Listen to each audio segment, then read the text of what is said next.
We all have beliefs about money. And most of us have beliefs that we believe will help us acquire more money, that will help us become wealthier. Beliefs that will not just uh, help in money, but also just live in a more prosperous life, the health, the harmony, the relationships, all of those things. So today we're going to explore how many really conventional beliefs can keep you broke. So good morning from Miami. I'm Randy Gage. I'm located southeast of Disorder, a little bit north of Margaritaville on my little island between Miami and Miami Beach. Good afternoon, good evening to you other guys anywhere else in the world. Looks like a nice crowd. I see we got Jorge, Jose, and Paula, as always, holding down the fort. I see Lisa Ryan, Peter Horrell in Canada. We got Jedi Knight Bob Berg in the house. Do me a favor and just check in and say hi. John Fogg is there, I see. Say hi in the comments. Let me know where you're watching. Rena Romano, good to see you. Mary Ellen Lapp. We got a good crowd. Philippines, Cleveland, Cali, Colombia, Montreal, Canada, lots of places. Anyway, and I'm going to be winging this today since I printed out my outline and then I went behind me to pick it up right when we're starting, and I realized the black printer cartridge is completely empty and none of it printed out, so I'm relying on my psychic abilities today. So do me a favor, if you know somebody who needs to be shared this lesson of prosperity, send them a link, please. Tell them about it. We're starting to get some watch parties going on where people are texting their friends and watching together and discussing afterward. Just know that 2 hours after this every Saturday, if you have friends who speak Spanish, Jorge and Jose do a Spanish version, which Paula moderates. Always going through the lesson from the week before, they redo it in Spanish. So tell people about that. I haven't seen if Michael and Martina from Czech Republic are in, but they always add the Czech subtitles to the YouTube channel. YouTube, the replay comes up on Monday. So if you're watching on YouTube, please say hi in the comments. And we also post it on my Power Prosperity podcast, the audio replay. So the replays are up every Monday. The live presentation we do here every Saturday morning at 10 a.m. Margaritaville time. Is Jorge or somebody, would you put the link in there for the homepage for Prosperity live stream? So if you want to share with your friends, anyone else, that's the link. So let's talk about these beliefs that you're going to see. Some of them you're going to say, you know, I kind of knew that was a little cheesy, sketchy to begin with, right? There's some other ones you're going to say, wait, that isn't true? I've had that belief for 20 years and that was the advice my parents gave me, or that's the advice my coaches gave me. And I thought that that was a belief that would make me prosperous. And you may be shocked to find out that it won't make you prosperous. It's actually a belief about money that keeps you broke. If you're a first-time viewer or listener, we do this every week. It's a for-profit prosperity ministry I do, where I share lessons on the principles of prosperity, free enterprise, and generosity. And I do it on a love offering basis, which simply means you pay whatever you want to pay. And if you can't afford to pay even $1, and we have people who do that. I just got another one in. I have some people are actually watching the lesson from the week before when we're starting this one. And I had a $1 contribution this morning. I had a $5 one this morning. I love to see that. You give whatever you're able and whatever, value it provides to you. And the idea is I hope the people who can afford it will support the work, and then it allows me to offer it free to anybody and everybody who needs it, whether they can afford to pay for it or not. So let's look at this first belief. And this is one that will really keep you broke for deep psychological reasons. And this belief is that money has a win or lose dynamic. Money has a win or lose dynamic. And here's how this comes into play. And you're going to see why I say it's a psychological one. It comes into play because most people believe there's a finite amount of money in the world. And they believe when they manifest more money, that it has to come at the expense of someone else. This is a deeply troubling belief. This is a very dangerous belief, because what this belief does is it creates worthiness issues and it creates guilt issues. It creates, what do they call it when the survivor, they call it survivor something, when, like, let's say an airplane crash, survivor's guilt. An airplane crashes, right? And there's one person who survives. It's very common that that person has subscriber guilt. Survivor guilt. Because they say, oh my God, there were 186 people on that plane and 185 of them died. How did I get so lucky? I feel guilty. I'm, 49 years old, and, I've had a good life, and there were 8-year-old children on that plane, and 6-year-olds, and moms with 3 kids at home, and dads that, had family back where they came from, and they actually feel guilty. Well, there's some of that dynamic around this belief, because when good things happen, now you finally get that promotion. You finally get that raise. Your business takes off. You become successful. Now you're making $15,000 a month or 15,000 euros a month, and you've never made that kind of money any time in your life. And you think, okay, so that money that I'm earning is coming from those poor, starving kids in Africa. And most of the time, you don't do this on a conscious level. You do it on a subconscious level. You don't even know you're experiencing it, but you're experiencing guilt. And then this comes into worthiness. And if you've been watching the earlier shows, we've already talked about worthiness issues 1,627 times, and we're going to talk about them another 600 million times by the time this series ends up, because it's one of the biggest impediments for people manifesting prosperity. They don't believe they're worthy of it. They believe prosperity is for other people, that good things happen to other people, that good marriages, good health, wealth, spiritual harmony, mental harmony, they believe those things are for other people and that they don't deserve them, right? There's a lot of the religious programming that you're going to, get your rewards in the afterlife. And that's, you're here to pay penance this time around, or the good stuff comes later.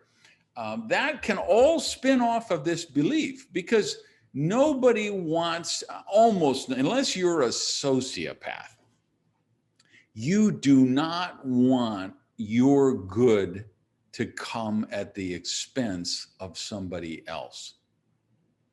And here's the thing. At some point you recognize, okay, I cannot give away every single penny that I earn.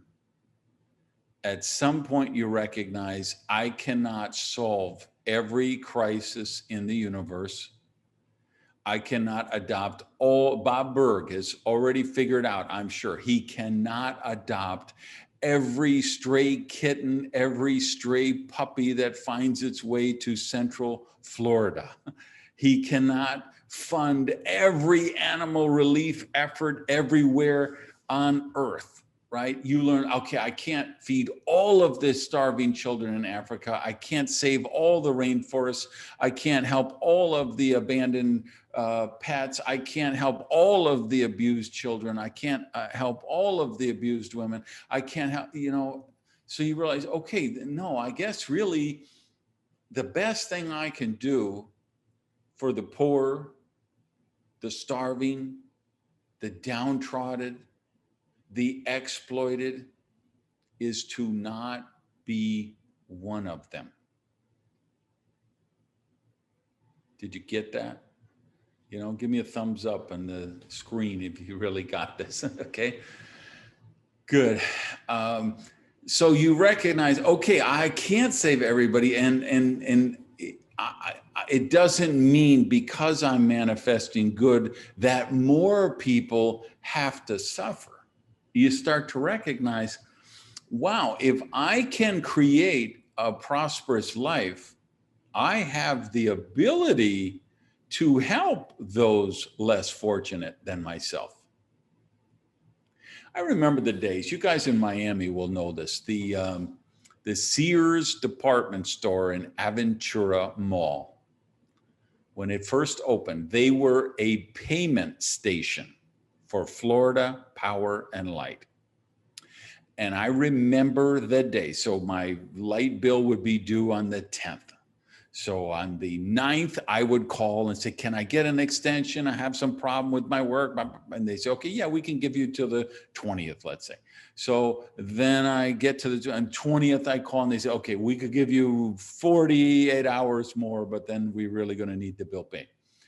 And then 48 hours later, I would somehow beg, borrow, or steal the money. And I would go to the Sears at Aventura Mall and get in the line of other schmucks like me who waited to the last possible second to pay their light bill. And it would be, sometimes you would wait in line for 2 hours, because there's so many people like me who were down to the wire. And so then you would get up there and you would pay them, and they would give you a stamp on your invoice, and it had a number on it. And then you'd call the telephone number and say, okay, hey, this is Randy Gage. I paid my light bill. Please don't cut off the power tonight. Here's the confirmation number. And then they would radio the truck that was scheduled to come and disconnect my lights. And of course, sometimes I didn't get it done in time. And then I'm like going knocking on the neighbor's door. Can I store this stuff in your refrigerator for a day? I learned how to break into the meter room and how to turn my lights back on at night, and almost went to jail for that. So how many people do you think I was helping at that point in my life? How much money do you think I was contributing to charity, right? I couldn't help anybody because I couldn't help even myself. So this is why I say there's a really deep psychological foundation around this belief that you've got to be really aware of. And you got to recognize, no, this is not a win-lose dynamic. Because understand, money is infinite. We've talked about this on an earlier lesson, right? Money is just a method of exchange. We assign a value to it. That value is totally arbitrarily set in the mind of man. It has no basis in actual physical supply or anything like that. The US government says the $20 bill is worth $20. And as long as we all go along with the game, it's worth $20. But the first time somebody questions the game and say, I don't really trust that the $20 bill is worth $20. I'm going to put that money in Bitcoin. The game starts to break down. And then you realize, wow, no, money is not a finite thing. Money is simply what we believe it is. And what the value of money is what you're willing to trade to get it. So money is infinite. All prosperity things are infinite. Love, hugs, compassion, empathy, creativity, genius, money, material things, all these things are infinite. The more hugs you give away, the more you give back. The more love you give away, the more love you receive back. So now when you really understand that, you really own that, and you say, okay, it's not a win-lose dynamic. It can be a win-win dynamic, because I love the fact that once I get the money thing out of the way, once my survival needs are met, I'm able to support charity. I'm able to support the arts. I'm able to take extra time and coach a peewee football team or a youth soccer league or a little league team. I'm able to mentor someone else. I'm able to circulate and share prosperity, because I'm not waiting in line for 2 hours at the pay station to make sure my lights don't get cut off. That just gave me 2 hours back in my life. 2 hours, which I can use to earn more money or to provide more value. And that is infinite prosperity. All right. Belief number 2, watch your pennies and the dollars will take care of themselves.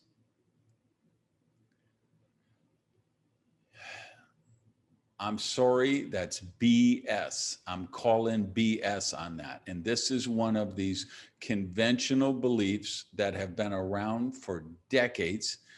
And maybe in UK you heard it, watch the pence and the pounds will take care of themselves, or it may be pesos where you are. But the concept, I've heard this concept expressed all over the world, and it's full of, all over the world. Because here's my take on this. And again, this is very contrarian or unconventional for a lot of people, because the basic concept, the superficial reality of this maxim or cliche, whatever we call it, is true. If we're mindful of the little things, bigger things do have a tendency to fall into place. So there's no absolutes about this, but here's what I would posit for your prosperity thinking, your prosperity understanding, is that if you live by this mantra of watch your pennies and the dollars will take care of themselves, it almost never works. Almost never works. Now, why do I say almost? Because we all know the stories. We've all heard them of some housekeeper who worked on Long Island who saved 85% of everything she earned her whole life. She socked it away under her mattress. And then when she died, they found out she had $5 million under her mattress that she left to her cat. Okay, she watched the pennies and $5 million manifested. But I would say, did she really live a prosperous life?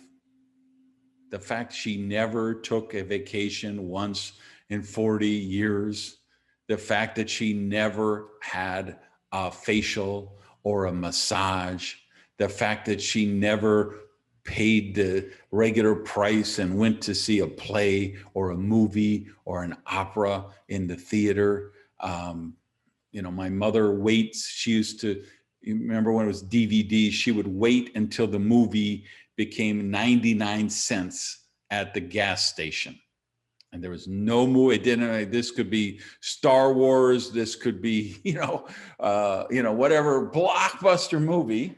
You'd say, "Mom, oh man, Mom, did you see the new Star Wars?" And she's like, "No, I'm waiting for it to come to the super. I forget the name of the gas station. Super something, the Super Marathon or something for 99 cents.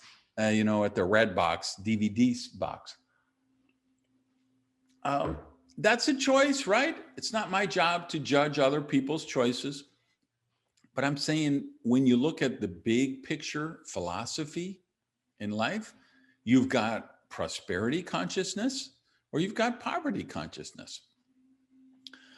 Sean, maybe you'll watch the replay. I didn't see you in the room, but maybe you joined later if you watch the replay.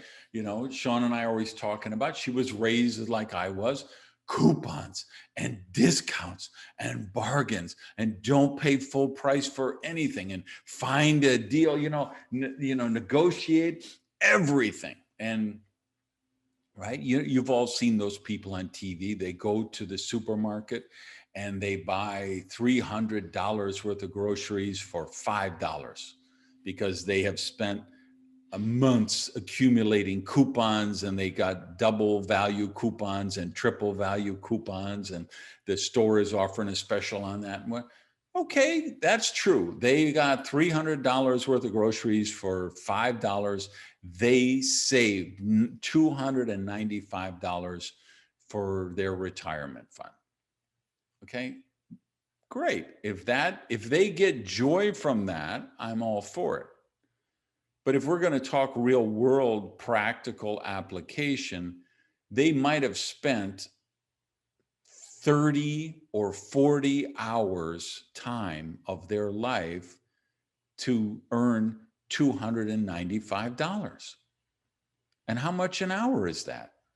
They would have been much better just to work that time at Taco Bell and get $8 an hour, and they would have had more money in the long run, So again, now if I get for some people, it's a game, it's a competition, and they get joy out of it, right? There are some people that get more joy saving 50 cents than they feel earning $50. But I'm saying, do you want to really question that premise? Do you want to really look at, is that philosophy of life really serving you? So when I say I don't buy into watch the pennies and the dollars take care of themselves, it's not because I say it can't work. It can work in some of the examples I mentioned, but I would submit that those are the outliers, not the rule. They're the exception. And I would say, spend some time on the big decisions. So a big decision would be a mortgage acceleration program, where instead of making one mortgage payment every month, you set up an auto ship, and almost every major lender offers this now. But you have to ask for it. They won't offer it to you because they make less money when you do this. So you have to ask them for it. But instead of making one payment a month, you say, okay, set me up on an auto ship, auto draft program where every 2 weeks I pay half my mortgage.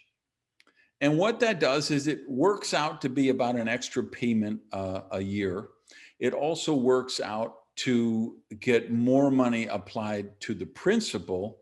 The payment you're making is going more against principal than against interest, which is how they have it set up. Most of what you're paying is just going against interest.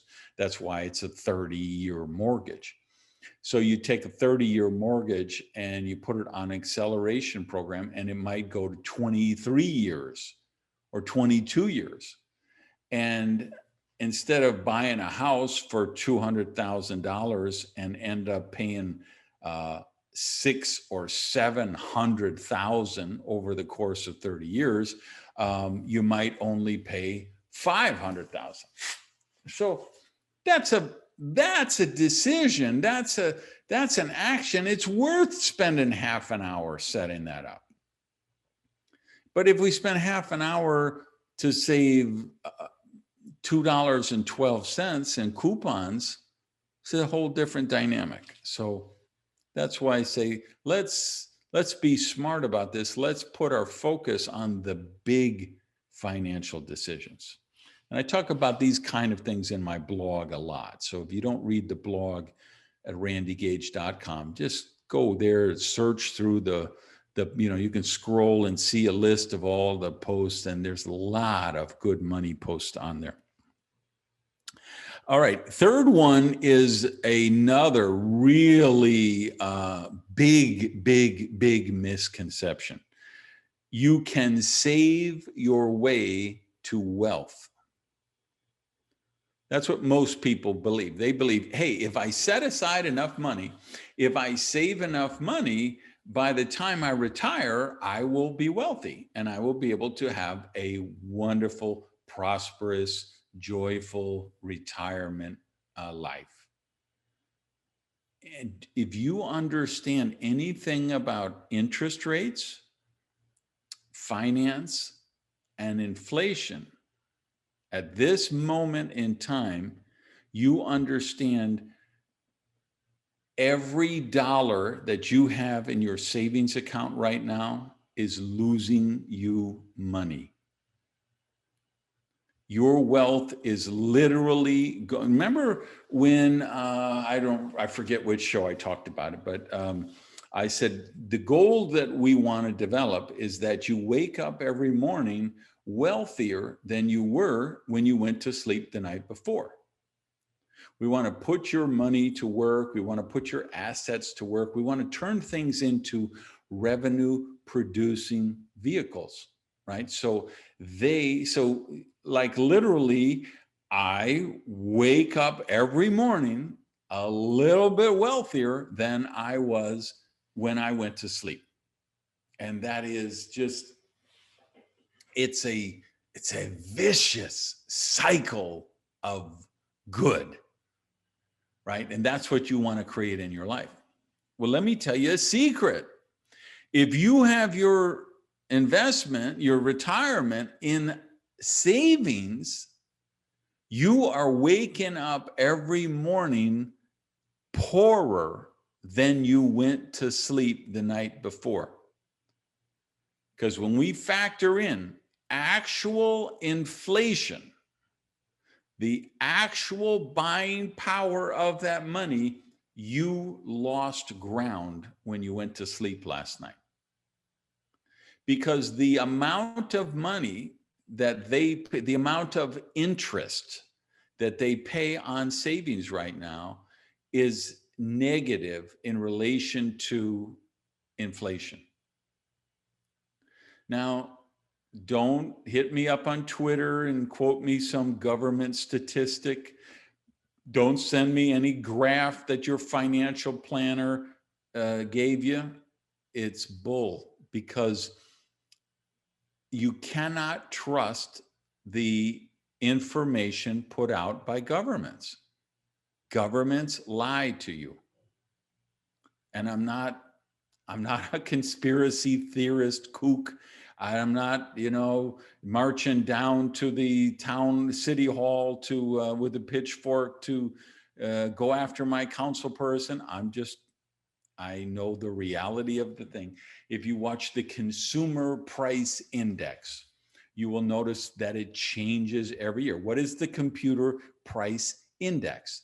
They say, well, we're going to run an index and we're going to give you a figure every week what it costs for a gallon of milk, a dozen eggs, a loaf of bread, car maintenance, interest on your mortgage, a dozen oranges, whatever the case. And we'll tell you what it costs every week. And then you can see the price index and you can see inflation. Sounds good, looks good on paper. But what will happen is if there is a big disease that kills a bunch of cows, and so the price of milk goes up and the price of beef goes up dramatically, you know what they will do? They'll say, oh, well, this is an abnormality. The price of milk is going up. So we're going to take milk out of the consumer product index and we're going to replace it with orange juice. And beef is going up. So we're going to take beef out and we're going to replace it with tuna or turkey or tofu or whatever.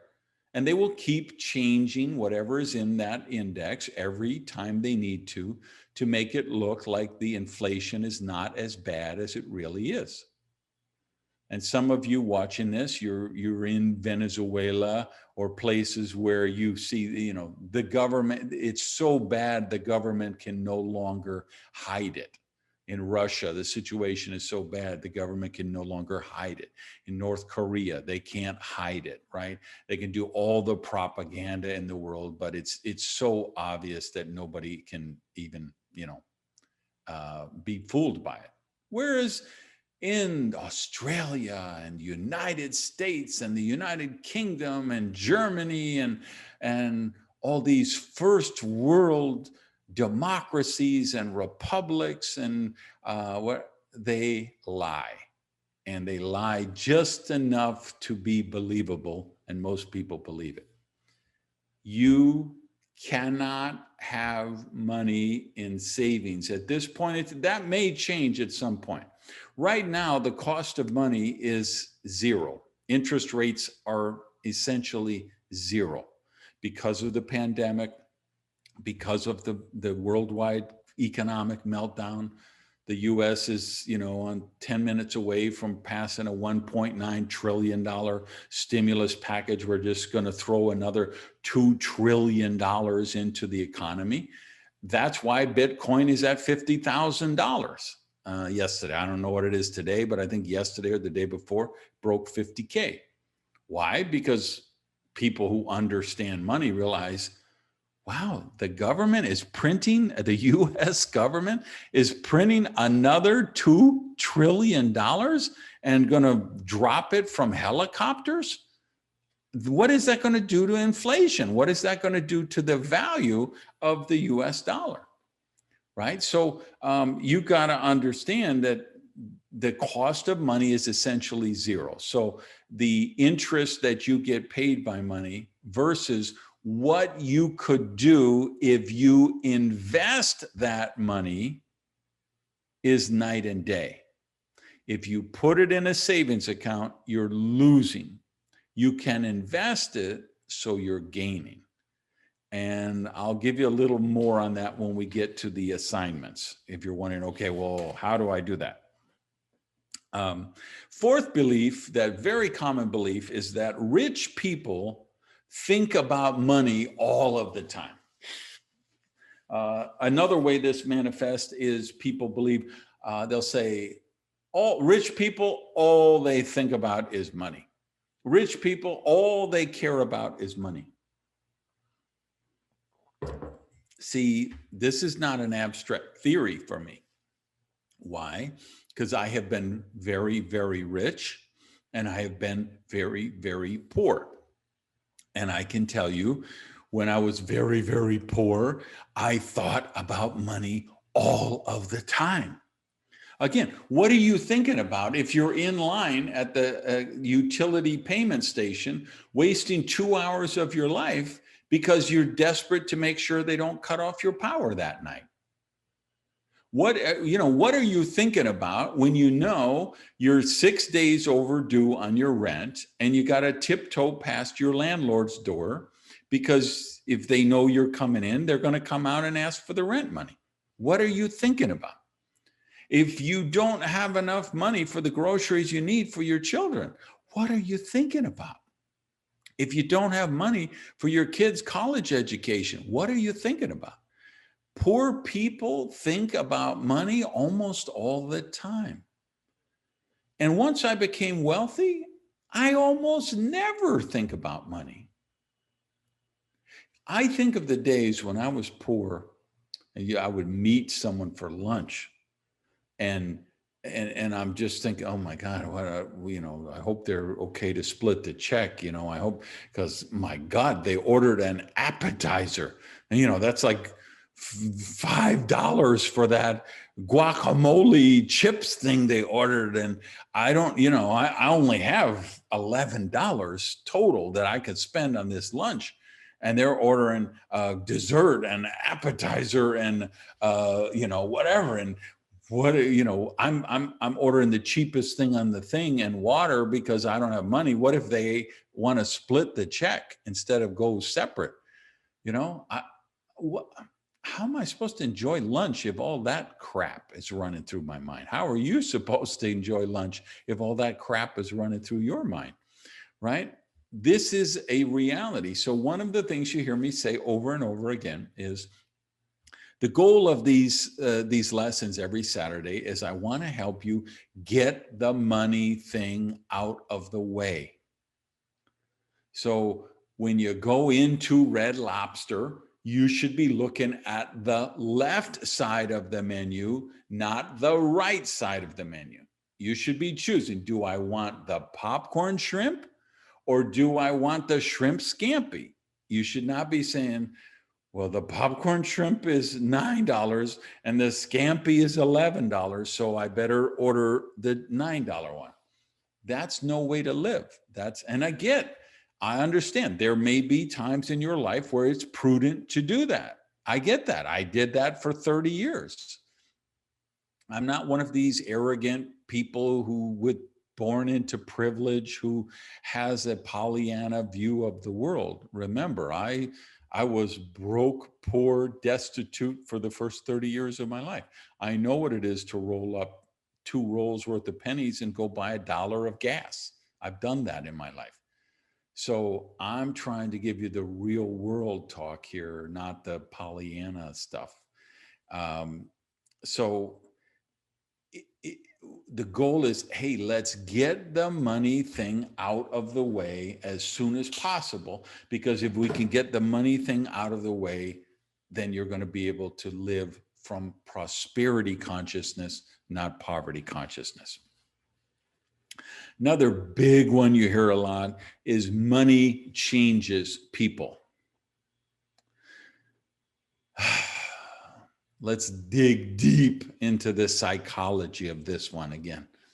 As you see, I'm an amateur psychologist because there's just so much, there's so many dynamics about human behavior that are just cray-cray, and they stem from these psychological issues. And because I'm a student of prosperity, it's forced me to become a student of people.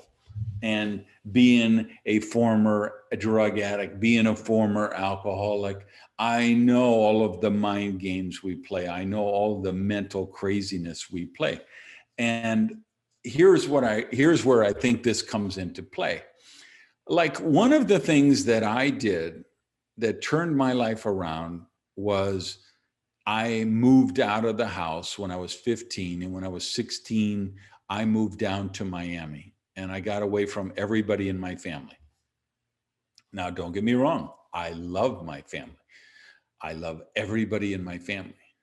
But even at that age, I recognized, if I keep hanging around here, I'm going to keep thinking like everybody here. In my little small town, where everybody cuts coupons, everybody looks for difference. Okay, when my family has a get together, you know what they talk about? Coupons. They say, did you see Kohl's has a $2 off offer on blah, blah, blah. And on Tuesdays is buy one, get one free. And I was able to get a pot roast for X amount of money. And what I just told you, that could be a 60-minute conversation at one of my family get-togethers, okay? My family, our motto is, we put the fun back in dysfunctional, okay? So, and I just recognize, if I keep hanging around here, I'm going to think this way for the rest of my life. And my family, and again, I love my family, but I have a different philosophy about living. And I realized, wow, I kind of have to meter the amount of time that I spend with certain people in my family circle. I have to meter the amount of time that that I spend with certain friends. And then when I had to get off drugs, I realized I've got to get away from these addicts, because as long as I hang around with addicts, I'm going to be an addict. I recognize, wow, I've got to get away from these victims. I'm a professional victim. I've surrounded myself with other professional victims, and all we do is regale each other all day, every day with stories of our victimhood. And as long as I'm receiving that emotional payoff of being a victim with my victim friends, I will die a victim. And I changed where I lived, I changed where I worked, and I changed the people that I hung out with. You know what happened? I got rich. Now, you know what? Those people, if you go back to my victim friends and you ask them, hey, I hear you used to hang out, you used to pal around with Randy Gage. Tell me about Randy, because, he's got books and he's on TV and he's kind of famous in his own mind. And I want to know about the real Randy. You know what they'd say? They'd say, he's changed. He's not the same he used to be when I was hanging out with him. He used to be a really nice guy, but the money changed him. No, the money didn't change me. I changed me.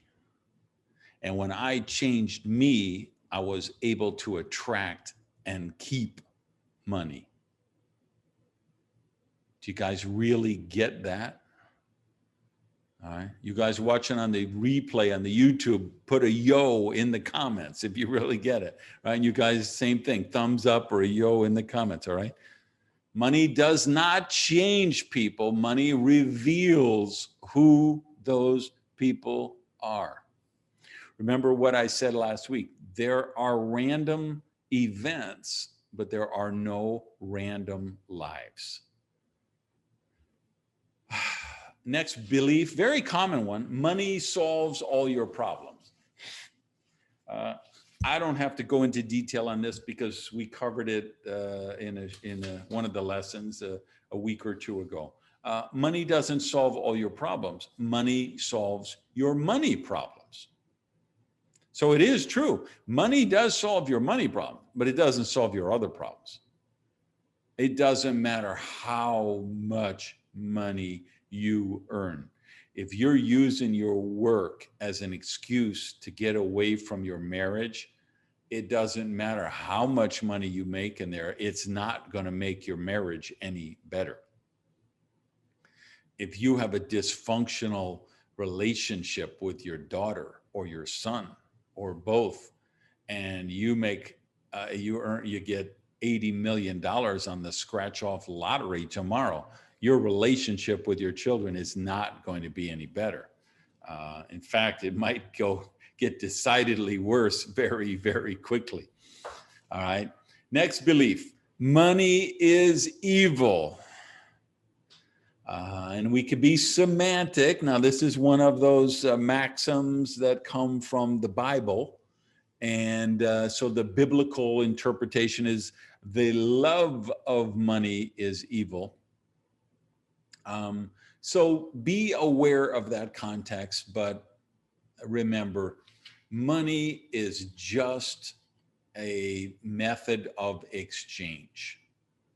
It's just a convenient way, instead of saying, hey, I need a chiropractic treatment and I've got 6 oranges and 2 heads of lettuce and 4 cucumbers I could trade for it.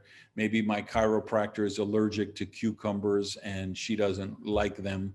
and she would rather have broccoli. It's just much easier if I pay her with money, and then she can buy her own broccoli or whatever grocery she needs. And if she wants to take the money and buy a Britney Spears album instead of groceries, or a ticket to Guns N' Roses concert, or some crack from her dealer, she has that option to do that, right? Money is simply a method of exchange. Um, and remember the principles of prosperity. We've talked in earlier lessons that we attract money by solving problems and adding value. And the more problems we solve, the more value we add, the more money we're going to be able to attract. And money doesn't make you happy. Money doesn't buy happiness. That's true. We know that. But we also know poverty doesn't buy happiness either. So a better way to reframe this in your mind is that money and material things offer you freedom of expression. And that freedom of expression can actually make you happier. So there is a sense that money actually can produce some happiness. Okay, so I need to make sure that's not something. Let me turn this off. Okay, here's the last one of the beliefs that I think are that are making you broke, right? And I mean, some of these are really dangerous beliefs, and this is one. It's going to sound very simple or simplistic, but it's not. Here's the belief that 5.5 billion people on Earth hold to be true. You get rich by working for money. You become wealthy by working for money, or prosperity is created by working for money. And that is a complete myth. And it's one of the most dangerous myths about money, because when you work for money, you are subjecting yourself to, you're making your money finite. Remember, I said money is infinite, right? But when you work for money, you make money finite because there's a finite amount of time that you can trade for money. So if you got a job that doesn't like to pay overtime, they're going to let you work 40 hours a week. So you only have 40 hours you can trade for money, and they are going to determine how much they're willing to pay you an hour. So you have made your money supply finite. Then you say, okay, I want to break out of trading hours for dollars. So I'm going to deliver Uber Eats at night. So now I work 40 hours during the day at the bank. I'm going to work 3 hours or 4 hours a night driving Lyft or delivering Uber Eats or, Sidecar or one of those things. Okay, now you've increased the amount of hours that you can trade for money, but money is still finite because there's only 24 hours in a day. And there's a certain amount of those 24 hours you're going to have to devote to sleep. There's a certain amount you're going to have to devote to picking up the dry cleaning and mowing the lawn and taking the car to the shop and day-to-day existence. So if the single most important belief you can reposition yourself with today is, I don't want to work for money, I want money to work for me. This is such a cataclysmic difference in philosophy. And this is the difference between Elon Musk and Jeff Bezos and Oprah Winfrey and the wealthiest people and the most destitute people. Poor people work for money. Wealthy people have their money work for them. And, you know, it's kind of fun. And to give you an idea, by the way, I talk about, hey, you can't have money for savings in savings. It's just stupid right now. If you have a savings account with a substantial amount of money in it, it's a foolish activity right now. Now, you don't want to go stupid the other way. For instance, I just looked at I was trying to get ready for my taxes. So I was looking through some of my financial stuff the other day. So I had the statement from my Wealthfront account.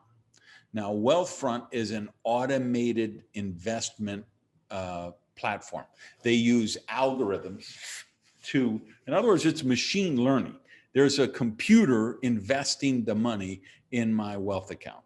And they do better than most people do if they manage their own investments. I also have a Robinhood account where I choose my own investments. And I pick, biotech companies. I look for, I'm looking around the corner and say, what is going to make this, I'm looking for companies that are going to go 10, not even 10x, at least 25x, 100x, or 1,000x, meaning 1,000 times growth or 100 times growth. So I was looking at my statements the other day. My Robinhood account is giving me 400% better return than my Wealthfront account. So what a lot of people would do is say, okay, I'm going to take all my money out of my Wealthfront account and I'm going to put it in my Robinhood account where I'm picking these stocks because I got the magic touch. I'm so good at finding these companies. But that's why people went bankrupt with Bernie Madoff. Or that's why people went bankrupt with GameStop. That's why people go bankrupt with Bitcoin the first time around. They take their safe money, the money that, hey, no matter what, I can't lose this, and they put it into their highest return on their investment. I'm going to talk about this a little more nuanced when we get to the assignment, so just don't get lost in the tactics, but just stay with me for the principle right now.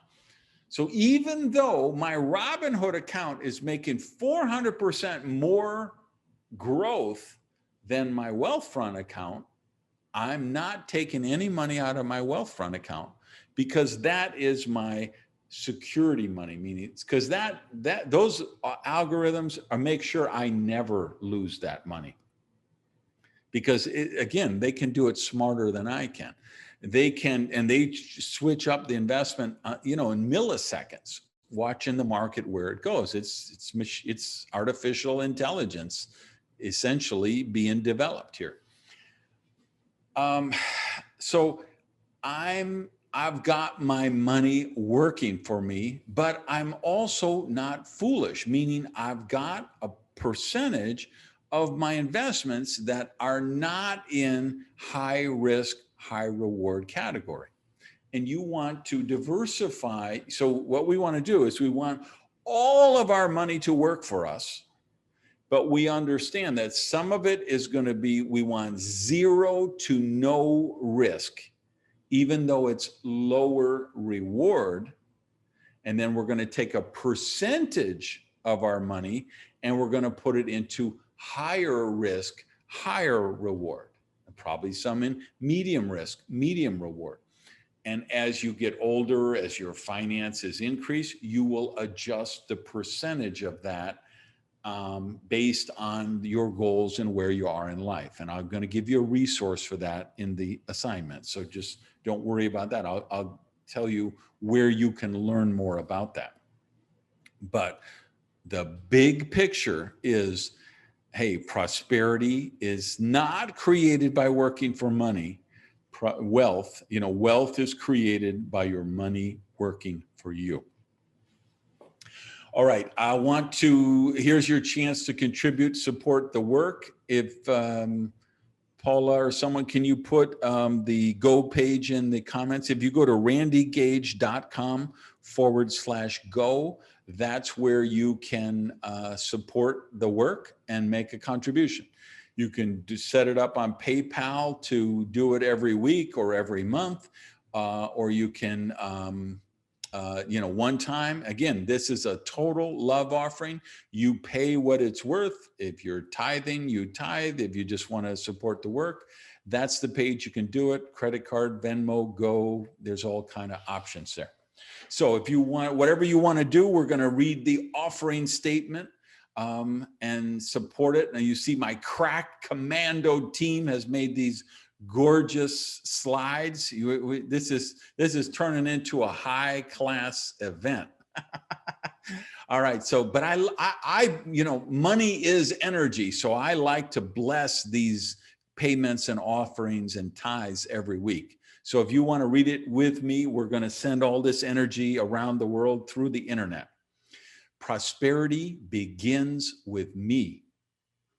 Holding this seed offering in my hand or my heart, I send it forth as a vessel of hope, healing, and highest good, knowing it blesses myself, the recipient, and the universe around us.